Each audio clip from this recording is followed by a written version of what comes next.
Mimpi besar Indonesia di tahun 2045 atau di hari kemerdekaan yang ke-100 tahun memang harus kita apresiasi.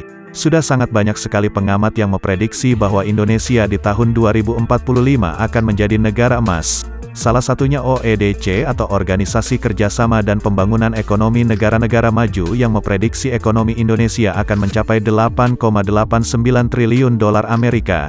Dasar acuan prediksi paling banyak bagi banyak pengamat yaitu bonus demografi. Menurut laman resmi Kementerian Keuangan Republik Indonesia, bonus demografi ibarat pedang bermata dua. Satu sisi merupakan keuntungan jika Indonesia berhasil mengapitalisasikannya, sebaliknya akan menjadi bencana apabila kualitas manusia di Indonesia tidak disiapkannya. Mengingat generasi di tahun 2045 nanti yaitu generasi muda sekarang ini, rasanya sedikit tidak yakin mendengar kabar dari banyak pengamat tersebut.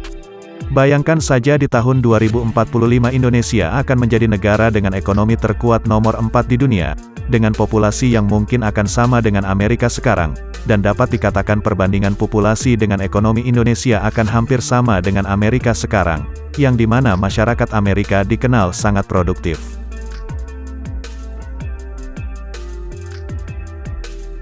Pengembangan atau mempersiapkan sumber daya manusia di suatu negara bukan hal yang mudah. Jika memang di tahun 2045 Indonesia menjadi negara emas, dari sekarang tentu sudah ada perubahan besar-besaran di dunia pendidikan tanah air. Namun kenyataannya jauh dari kata perubahan. Misalkan saja sejak dahulu hingga sekarang masalah mengenai gaji guru belum kunjung usai. Lalu banyak fasilitas sekolah yang sudah puluhan tahun tidak mengikuti zaman.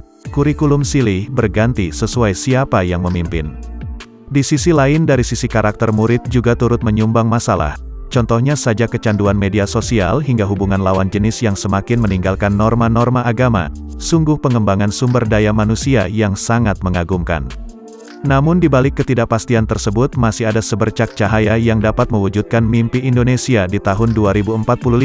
Kita tidak perlu menunggu langkah besar pemerintah untuk merombak semua itu, karena kenyataannya selalu tidak berhasil. Maksud dari sumber daya manusia yang unggul di suatu negara yaitu mampu berinovasi dengan perubahan zaman yang semakin cepat. Kita tidak tahu kapan dunia ini akan sepenuhnya dikendalikan oleh sistem yang terintegrasi atau robot.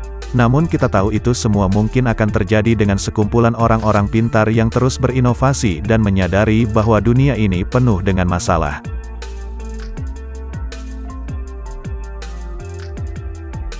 Penguasaan ilmu pengetahuan dan teknologi sudah dimulai sejak zaman manusia purba. Mereka menyadari bahwa suatu masalah tidak akan selesai tanpa suatu tindakan, hingga lahirlah teknologi-teknologi sederhana hingga masa kini yang semakin cepat. Pertanyaannya, mampukah kamu menjadi individu atau kelompok yang berinovasi di tahun 2045 atau dari sekarang? Hanya terdapat satu cara untuk kamu yang berkeinginan menjadi individu atau seseorang yang berinovasi di tahun 2045 atau mungkin tidak perlu menunggu sampai tahun 2045 untuk menjadi seorang yang berinovasi. Hanya satu, yaitu dengan belajar. Mungkin satu kata ini sudah sangat membosankan di telinga kebanyakan orang atau mungkin kamu. Namun hanya dengan belajar menguasai ilmu pengetahuan sajalah seorang dapat bertumbuh menjadi individu yang unggul.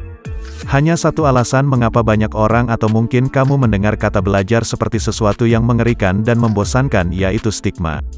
Cara kamu memandang sesuatu sangat besar pengaruhnya untuk menunjukkan jalan hidup yang akan kamu lalui. Kebanyakan orang memiliki stigma tentang belajar sangatlah membosankan dan mengerikan dan memandang misalkan pacaran atau bermain sebagai sesuatu yang menyenangkan. Sesuatu yang dianggapnya menyenangkan akan membawamu menuju jalan yang kamu inginkan. Pasti kamu sudah tahu bahwa banyak orang memiliki stigma tentang belajar yang buruk. Bukan lain karena cara belajar itu sendiri mulai dari dijelaskan di kelas, lalu mengerjakan soal, lalu tiap minggu ujian, lalu ujian semester dan dituntut untuk menyelesaikan target sekolah, yaitu suatu hal yang membosankan bahkan mengerikan. Oleh karena itu, cara seorang belajar termasuk kamu dapat membentuk stigma belajar menjadi menyenangkan ataupun membosankan. Stigma dapat membuat kamu atau seseorang menjadi rajin belajar ataupun malas belajar. Inti dari semua ini yaitu mengubah cara belajarlah yang harus kamu lakukan untuk membentuk stigma tentang belajar menjadi baik. Karena dari stigma akan menjadi paradigma dan dari paradigma akan menjadi sebuah inovasi.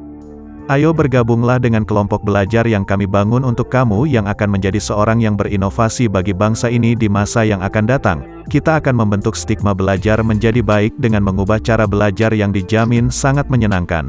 Terdapat banyak program di dalam kelompok belajar yang kami rancang, kelompok belajar yang terbuka untuk semua orang. Tidak memandang apapun, semua orang dapat bergabung dengan kelompok belajar ini. Kami tidak menekankan seorang untuk belajar dengan keras. Namun belajar sesuai apa yang bagimu menyenangkan, memahami sesuatu dengan caramu dengan sistem yang kami sudah susun. Ayo bergabunglah karena bangsa ini membutuhkanmu.